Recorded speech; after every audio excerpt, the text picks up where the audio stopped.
খুঁজে খুঁজে আবার মারবে বাড়ি এই হাড়ের কেটে ও তোর পিঠের চামড়া যাবে খসে, তোর পিঠের চামড়া সেদিন যাবে খসে, ও তোর পিঠের চামড়া সেদিন যাবে খসে। বল বল হাত বোলাবে কে তোর গা, নীল আকাশে যাবি উড়ে কয়লার ধোঁয়া, নীল আকাশে যাবি উড়ে কয়লার ধোঁয়া। নাম যাবে আর প্রাণ যাবে সেদিন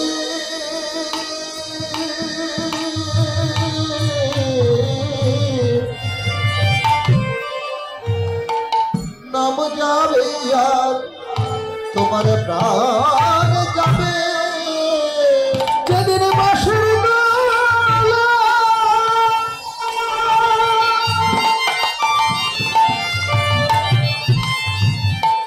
ওই বাঁশের দোলা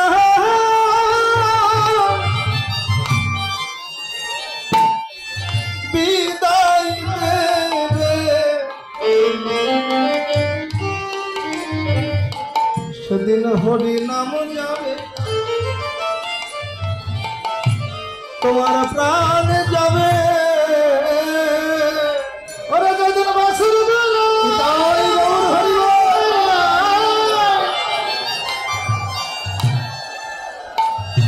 তোমার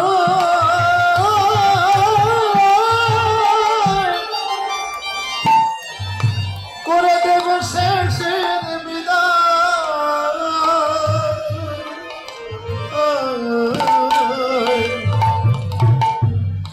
সেদিন হরি নাম যাবে তোমার প্রাণ যাবে। যেদিন হরি বলব বিদায় দেবে, সেদিন একা একা যেতে হবে। হরি বল বিদায় দেবে একা একা যেতে হবে। সেদিন বান্ধব তোমার কেউ হবে না, একা একা যেতে হবে। সেদিন বান্ধব তোমার কেউ যাবে না, একা একা যেতে হবে। সেদিন বাঁশের দোলা বিদায় দেবে তোমার, একা একা যেতে হবে। বাঁশের দোলায় বিদায় দেবে হরি বলে শেষ বিদায় দেবে, বাঁশের দোলায় বিদায় দেবে হরি বলে শেষ বিদায় দেবে। বাঁশের দোলায় বিদায় দেবে সঙ্গের সাথী তোমার কেউ রবে না। হরি সে বন্ধু চিরকালের বন্ধু, জগৎ জীবের করে। এই জগতে স্ত্রী বলো, পুত্র বলো, ভাই বলো, বন্ধু বলো, আত্মীয় স্বজন যাই কিছু বলো না কেন, হরি ছাড়া জগতে আর কোনো বান্ধব নেই। কিন্তু বাবা এই যে সারা জীবন হরি নাম করলাম, কিন্তু যে সময় হরি নামটা সব থেকে বেশি দরকার তখন কিন্তু আর হরি নামের কথা মনে থাকে না। হরি বল। ও মায়েরা, ভগবান বললেন মৃত্যুকালে যে যে ভাব নিয়ে দেহ ত্যাগ করে পরকালে তার সেইভাবে গতি হয়। কিন্তু আমরা কি করি, সারা জীবন হরি নাম করলাম, কিন্তু সেই সময় যখন আসে তখন ওই ছেলেকে খবর দে, মেয়েকে খবর দে, অমুককে একটু দেখবো, তমুককে একটু দেখবো। এই দেখা দেখি করতে করতে যদি প্রাণটা বেরিয়ে যায় তাহলে কি আর হরি নামের কৃপা হবে গো? হরি গো। ঠিক কেমন হয়েছে জানে? আস্তে ও মায়েরা, কৃপণ চেনো? কৃপণ চিনি। কৃপণ চেনো? যে মানুষকে বেশি বেশি দান করে। কৃপণ মানে যে কাউকে কিছু দেয়। এখন তার একটা মাত্র একমাত্র মেয়ে এতটা কৃপণ দেখুন, পাশের গ্রামে মেয়েকে বিয়ে দিয়েছে, তা কোনোদিন মেয়েকে দেখতে যায়নি, কেননা দেখতে গেলে যে মিষ্টি কিনতে হবে, মিষ্টি কেনার ভয়ে কোনোদিন মেয়ের বাড়িতে যায়। এখন মেয়ের আবার একটা মেয়ে হয়েছে, গ্রামের লোকজন ডেকে বলছে তোর মতো মানে আর হয়, আরে বাবা এখন অন্তত নাতনিটাকে দেখতে একটু যা। মানে লোকজনের কথা সহ্য করতে পারছে না, রাতে শুয়ে শুয়ে চিন্তা করছে এবার আর না গেলে বোধহয় উপায় নেই, কি করা যায়। এখন অনেকক্ষণ ধরে শুয়ে শুয়ে ভাবছে মিষ্টি তো কিনবো না, তো মেয়ের বাড়ি যেতেও হবে, তো কি করা যায়। তো ভাবছে কাল সকালে 2 কেজি ধান ভেজে নিয়ে যাবো। ও মায়েরা, ধান ভাজলে কি হয়? ধান গাছলে সিঁড়ি হয়, সিঁড়ি হ্যাঁ, এসবই হয়, অত সারা 2 কেজি ধান ভেজে মেয়ের বাড়ি নিয়ে যায়। এখন কথা মতো 2 কেজি ধান ভেজে ওই যে বেত দিয়ে তৈরি করে ডালা, ওটাকে কি বলে? ধামা। ধামি ধামি এই যে ধামাই করে ওই খই নিয়ে এখন মেয়ের বাড়ি যেতে গেলে বিরাট বড় একটা বিল পার হয়ে যেতে হয়। এখন মাথায় করে নিয়ে যাচ্ছে মনের আনন্দে। তো বিলের মাঝখানে যখন এসেছে, ঠিক ওই সময় শুরু হয়ে গেছে প্রচন্ড পরিমাণে কাল বৈশাখী ঝড়। আর ওই ঝড়ের মধ্যে যদি মাথায় খইয়ের ধামা থাকে দশা কি হয়? এখন খই ওই বাতাসে হুড় হুড় করে ওড়া শুরু করে দিয়েছে। আর ওই কৃপণ মনে মনে চিন্তা করছে, হাই ভগবান, এত কষ্ট করে খই ভাজলাম, মেয়ের বাড়ি যাবো, সব উড়িয়ে যাচ্ছে, তো যাবে যখন ফিরি ফিরি যাবে কেন? ভগবান তোমারে তো কোনোদিন কিছু দিইনি, আজকে একটু দিয়ে যায়। এখন বাতাসে খই উঠছে, আর ওই কৃপণ কি বলছে জানেন? তাহলে উড়ো খই গোবিন্দায় নমঃ। হরি বল। লক্ষ্মী নারায়ণ বসে আছে বৈকুণ্ঠে, হঠাৎ করে লক্ষ্মী তাকিয়ে দেখে কতকগুলো খই নারায়ণের চরণ। ভগবান লক্ষ্মী দেবী ডেকে বলছে, প্রভু এতদিন দেখেছি ফুল জল কত কিছু তোমার চরণে আসছে, কিন্তু আজকে খই? বলে আর বলো না না লক্ষ্মী, ধরার উপরে এক কৃপণ আছে, কোনোদিন কাউরে কিছু দেয়নি, আমারও দেয়নি, ছেলে মেয়েকেও দেয়নি। আজকে খই ভেজে নিয়ে যাচ্ছে মাথায় করে, বাতাসে উড়িয়ে যাচ্ছে, ওই সুযোগে আমার নামটা বলে দিয়েছে। কিন্তু ঘটনাটা দেখুন কি, এই যে যখন বিলের মাঝখানে খই উড়ে যাচ্ছে, ঠিক ওই সময় প্রচন্ড পরিমাণে কাল বৈশাখী ঝড়, তো বজ্রাঘাতে ওই কৃপণের মৃত্যু হয়ে গেছে। আর মৃত্যু যখনই হয়ে গেছে তখনই যমরাজ এসেছে, এই উড়ো খই, এই ঝড় দিতে হবে, আর থাকতে হবে না। এখন উড়ো খইকে নিয়ে গেল, নিয়ে যাওয়ার পরে যখন বিচার করছে, চিত্রগুপ্ত বসে আছে বিচার করছে, কিন্তু কোনোদিন ও মায়েরা এই যে খাতা বের করে দেখছে যে পাপ পুণ্য কি করেছে, শুধু উড়ো খই না, কিন্তু আপনি আমি সবার একটা করে খাতা আছে, কিন্তু আছে না? আরে বল, সারাদিন মোবাইলে বসুন বসুন, নাম্বার সব লেখা আছে, গেলেই বলবে যে বল এই নাম্বারটা, নাম্বারটা কিন্তু নিয়ে ওই জায়গা ফাঁকি দেওয়া যাবে না। নাম্বার এখন বলে কি করেছে, তো দেখে সারা জীবনে কোথাও কোনো পুণ্য করেনি। ধর্মরাজ ডেকে বলছে যে এইভাবে কোনো মানুষ তো দূরের কথা, কোনো জানোয়ারও হতে পারে না, ভালো করে দেখো যে কোথায় কি করেছে। তো বেশ করে দেখে কোথাও কোনো পুণ্য করেনি, কিন্তু ওই যে মৃত্যুকালে কি বলেছিল, হ্যাঁ উড়ো খই গোবিন্দায়। এই যে মৃত্যুকালে একবার গোবিন্দ নামটা করেছে, তো তাতে কিছু তো একটা তোর প্রাপ্য হবে, কি পুণ্য লাভ হবে। এখন ধর্মরাজ তো বুঝতে পারছে না যে কি তাকে দেবে, তাহলে এক কাজ করি, চলো নারদের কাছে যাই, যে বিনা যন্ত্রে দিবানিশি নাম করে। নারদের কাছে কি বলে, নারদ তুমি তো দিবানিশি নাম করো, তা বলো তো একবার কৃষ্ণ নামে কি ফল লাভ হয়? নারদ ডেকে বলছে, দেখো ধর্মরাজ, নাম করতে হয় করে, কিন্তু এত বিচার করে করি, তা আমি তো জানি না, তাহলে এক কাজ করো, আমি তো এক মুখে নাম করি, আর আমার পিতা 4 মুখে নাম করে, সেকে ব্রহ্মা, চলো তার কাছে যাই। এবার ব্রহ্মার কাছে কি বললে যে প্রভু এ হলো উড়ো খই, জীবনে কোনোদিন কোনো পুণ্য করেনি, মৃত্যুকালে একবার কৃষ্ণ বলেছে, তাতে যে কি পুণ্য ফল হয় আমরা তো জানি না, আপনি যদি একটু বলতেন। ব্রহ্মা ডেকে বলছে, দেখো আমিও তো জানি না কি পাওয়া যায়, তাহলে এক কাজ করো, চলো আমরা ভোলানাথের কাছে যাই, যে পঞ্চমুখে নাম করে। ভোলানাথের কাছে গিয়ে বললেন, প্রভু এই হলো উদয়, জীবনে কোনোদিন কোনো পুণ্য করেনি, জীবনে কোনোদিন কোনো পুণ্য করেনি, কিন্তু একবার মৃত্যুকালে কৃষ্ণ নাম করেছিল। তা আপনি তো পঞ্চমুখে নাম করেন, একবার যদি বলতেন নামে কি পাওয়া যায়। ভোলানাথ দুটি নয়নের জলে কেঁদে করজোড় করে বললেন, ওগো আমি পঞ্চমুখে নাম করে সোনার কাশি ছেড়ে জন্ম জন্মান্তরের মতো শ্মশানবাসী হয়েছে। কৃষ্ণ নাম করে আমি সব হারিয়েছি, কিন্তু কি যে পেয়েছি কোনোদিন বিচার করে দেখিনি। তাহলে কি কোনো উপায় নেই? বলে আছে, একটা উপায়। কি? চলো যার নাম তার কাছে যাও। উড়োখই মাথায় হাত দিয়ে বসে পড়েছে, দেখো যেতে হয় তোমরা যাও, আমি আর যাবো না। সেই কোথার থেকে কোথায় আমার হাঁটিয়ে নিয়ে যাচ্ছ, আমার হাত পা ফুলে গেছে, ব্যথা হয়ে গেছে। বলে যেতে তো হবে। বলে যেতে যদি হয় আমি আর হাঁটতে পারবো না, আমাকে কাঁধে করে নিয়ে যাও। কাঁধে করে নিতে হবে। একটা পালঙ্ক জোগাড় করবে, একেবারে পুষ্প দিয়ে সুসজ্জিত, তার উপরে উড়োখই শুয়ে আছে, আর কাঁধে করে নিচ্ছে কারা জানে?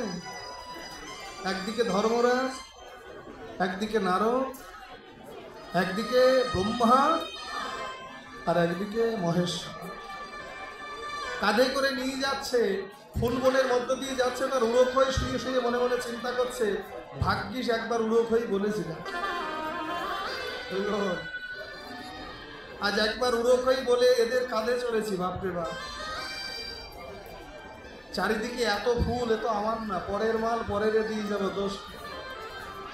শুয়ে শুয়ে দুই হাত দিয়ে ফুল ছিটছে আর বলছে গোবিন্দায় নয়। কিন্তু বাবা, ওটা তো তোমার বলার জনম নয়, বলার জনম তো এটা। সেই জনমেই যদি বলতে না পারো, সেই বলায় কোনো ক্রিয়া হবে না। এই দেবতারা যখন কাঁধে করে তাকে নিয়ে গেছে, ভগবান দূর থেকে দর্শন করে ছুটতে ছুটতে সিংহাসন উপর থেকে নেমে করজোড় করে এসে বললেন, কি এত কষ্ট করে আপনারা এলেন? একবার যদি আমায় স্মরণ করতেন, আমি তো চলে যেতাম। ভোলানাথ ডেকে বললেন, প্রভু আমরা যে এসেছি আর সাধে গো, এ জীবনে কোনোদিন কোনো পুণ্য করেনি, কিন্তু মৃত্যুকালে অনিচ্ছাই হলে একবার তোমার নাম করেছি। তা যদি বলতে একবার তোমার নাম করলে কি ফল লাভ হবে? ভগবান ডেকে বললেন, সে কি গো, এখনো বুঝতে পারোনি? এখনো বুঝতে পারোনি? বিচার তো হয়ে গেছে সে কখনই। কি বিচার? কই আমরা কিছু বুঝতে পারিনি তো। বলে একবার ভেবে দেখো, অনিচ্ছাকৃত ভাবে হলেও একবার কৃষ্ণ নামটা মুখে করেছিল। একদিকে ধর্মরাজ, একদিকে নারদ, একদিকে ভোলানাথ, একদিকে ব্রহ্মা, চারজনে কাঁধে করে আমার গোলক ধামে এনেছে। আর এই জগতে যদি কেউ ভক্তের বাজারে ভক্তি ভরে এক ফোঁটা নয়নের জলে কেউ কৃষ্ণ বলতে পারে, তবে সেদিন আর তোমাদের নয়, যেদিন তার এই খাঁচার পাখি জনমের মতো পাখি দেয়, স্ত্রী পুত্র ভাই বন্ধু আত্মীয় স্বজন যেদিন সবাই ফাঁকি দিয়ে ওই বাঁশের দোলাই করে দেবে শেষের বিদায়, আমার ধামে সেদিন আনতে অন্য কাউকে নয়, আমি গোবিন্দ মাথায় করে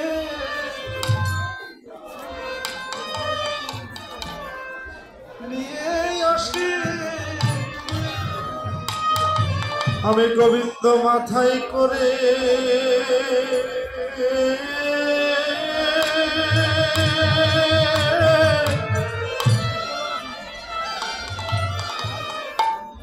নিয়ে আসি।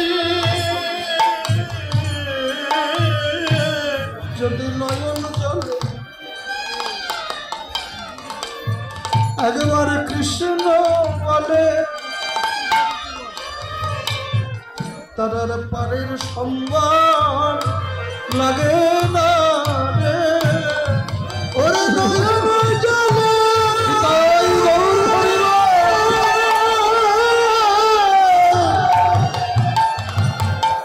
কৃষ্ণ বলে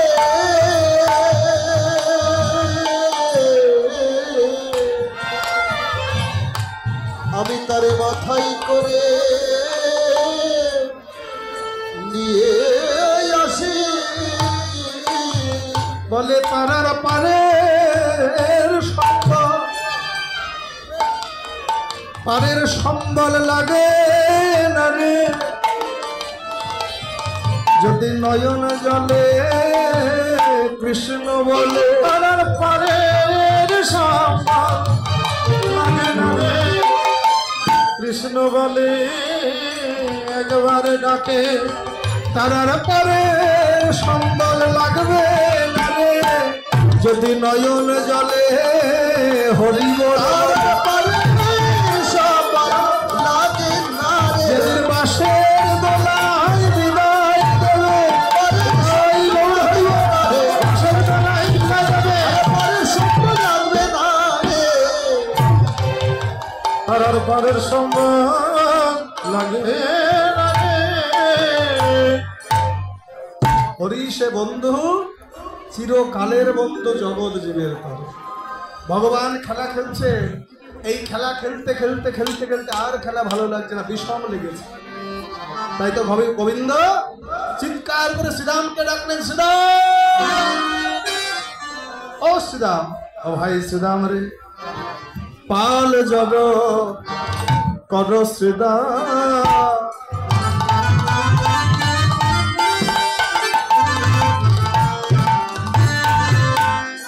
শান দেহ সিংহ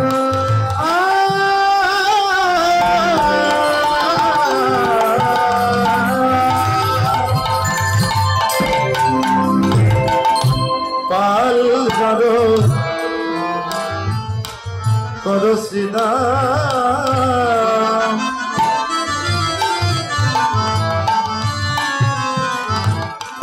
একবারে সামনে দেহ ফলে সঘনে বিষম নাম করে মা ও সকলেরই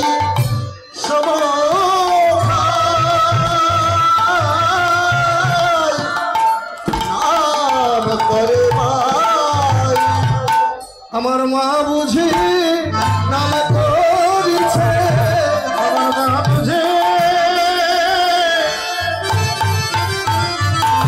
নাম করিছে শ্রীরাম লইলে বিষম লাগনে কেনে আমার মা বুঝি নাম করিছে লইলে বিষম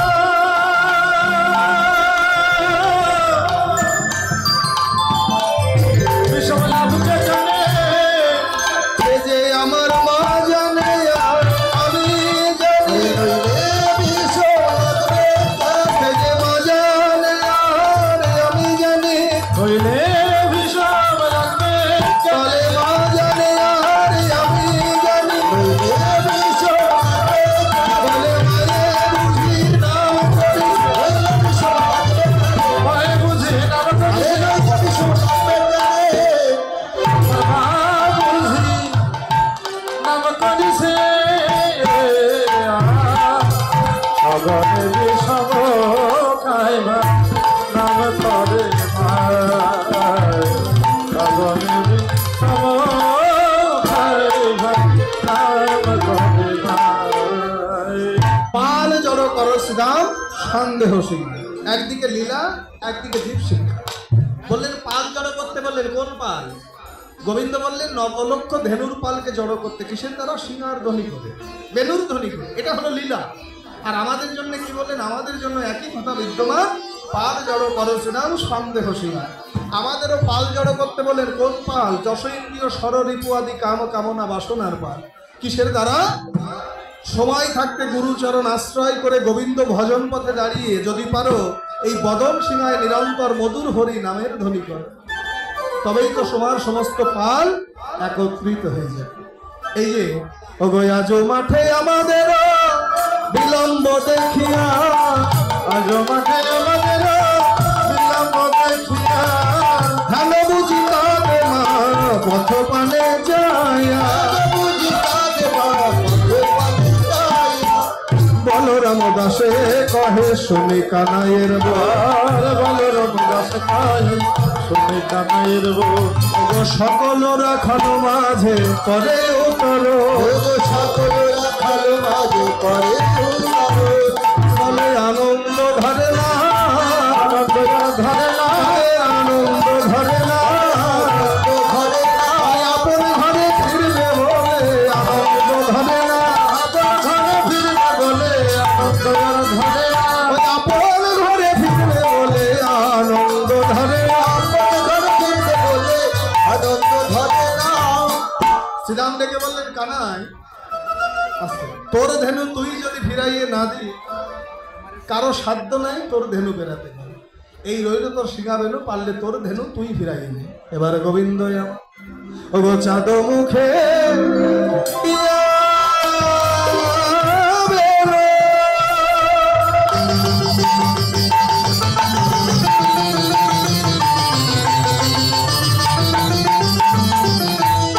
নবলয়া সব ধেনু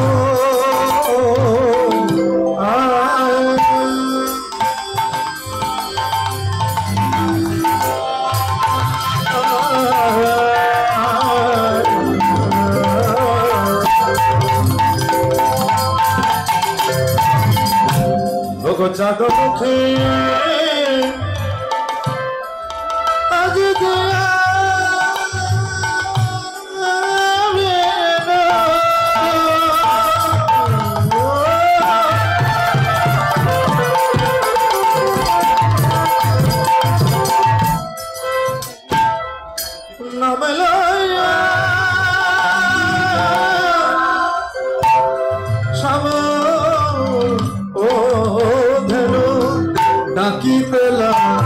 ডাকিতেলা দিল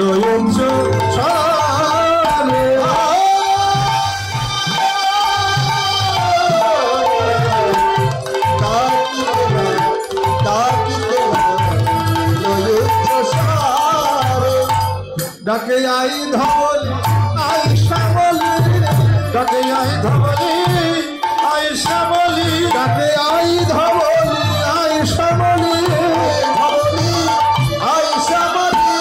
আমাদের ঘরে যাওয়ার সময় হলো, আই ধবলি আই শ্যামলি, আমাদের ঘরে যাওয়া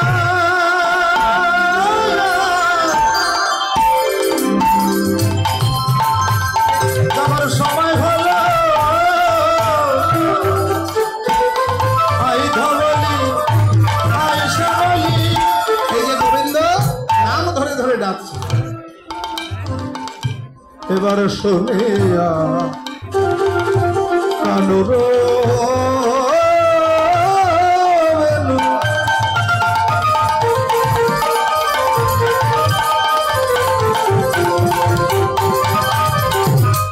ঊর্ধ্ব মুখে ঊর্ধ্ব মুখে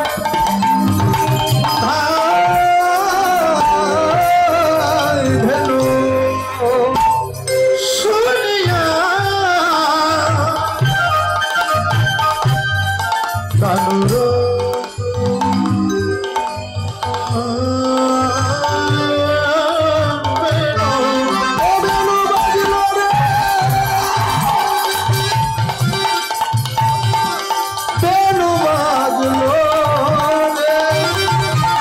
বাজলো রে আবার কেন বেনো বাজলো,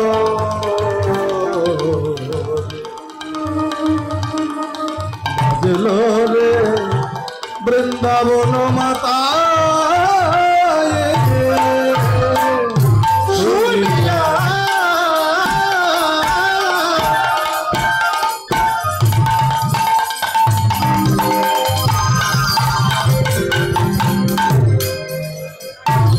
কানুর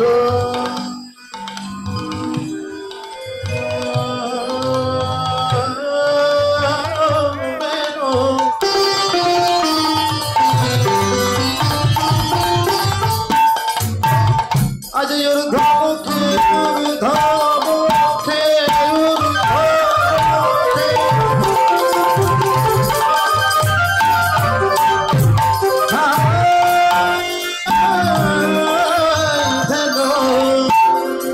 উচ্চ ফেলে পিঠে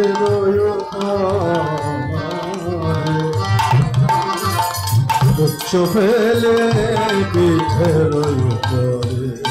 উচ্চ আগে ভাসাইয়ে দিল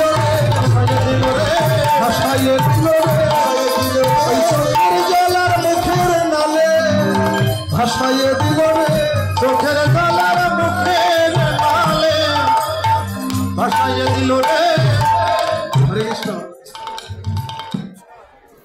দেখুন, হরি কথা, লীলা কথা, ভাগবত কথা আস্বাদন করলে কিছু দক্ষিণা দিতে হয়। ও মায়েরা আসে না, সব আগে সূর্য পূজায় দিয়ে দিয়েছে। আছে, যাই হোক, আমাদের লোক যাচ্ছে, যার যেমন সামর্থ্য অনুযায়ী দক্ষিণা দান করবে আর বসে বসে লীলা কথা আস্বাদন করবে। এই যে ভগবান সমস্ত ধেনুকে একত্রিত করে বৃন্দাবনের পথ আলো করে চলবে। শোভাটা কেমন? আহা শ্বেত কান্তে অনুপ আগে ধাই দাদা বলো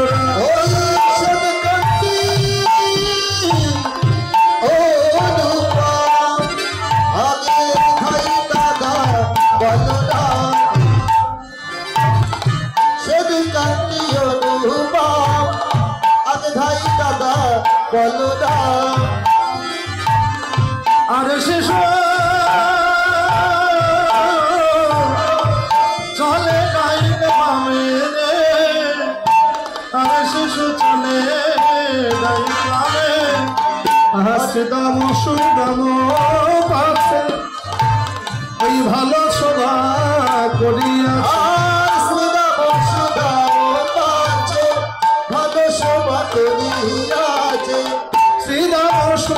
দাও পাছে ভালো শোভা করিয়াছে শ্রীরাম সুদাম পাছে ভালো শোভা করিয়াছে। এবার তাহার মাঝে নব ঘন শ্যামরে, তাহার মাঝে নব ঘন শ্যাম, তাহার মাঝে নব ঘন শ্যামরে, তাহার মাঝে নব ঘন শ্যাম। ঘন বাজে সিংহারে গগনে গখুর, ওই ঘন বাজে সিংহাবে গগনে গখুরে, ওই ঘন বাজে সিংহারে গগনে গখুর, ওই ঘন বাজে সিংহাবে গগনে গখুরে। ওই পথে চলি করি কত রঙে গো, ওই পথে চলি করি কত রঙে, পথে চলি করি কত রঙে গো, পথে চলি করি কত রঙে। ঘন বাজে সিংহাবে গগনে গখুর, ওই ঘন বাজে সিংহাবে গগনে গখুরে। এবার পথে চলি করি কত রঙে গো, পথ চলি করি কত রঙে, আরে পথে চলি করি কত রঙে গো, পথে চলি করি কত রঙে। আহা নেচে নেচে চলেছে নেচে নেচে চলি ওই ব্রজের পাতাল করে, নেচে নেচে চলিছে ব্রজের পাতাল করে, নেচে নেচে চলিছে এই রোজের পাতালো করে নেচে নেচে চলিছে, ব্রজের পাতাল করে, নেচে নেচে চলিছে। আপন ঘরে ফিরবে বলে নেচে নেচে চলেছে, ঘরে ফিরবে বলে বলে রোজের ধুলায় উড়াইয়ে আয় গো হরি গো, রোজের ধুলায় উড়াইয়ে, রোজের ধুলায় উড়াইয়ে আপন ঘরে ফিরবে বলে নেচে নেচে চলেছে, নেচে নেচে চলেছে, নেচে নেচে চলেছে। আর রাধারানী ওই পথের মধ্যে, আহা ওই না বেশে আইস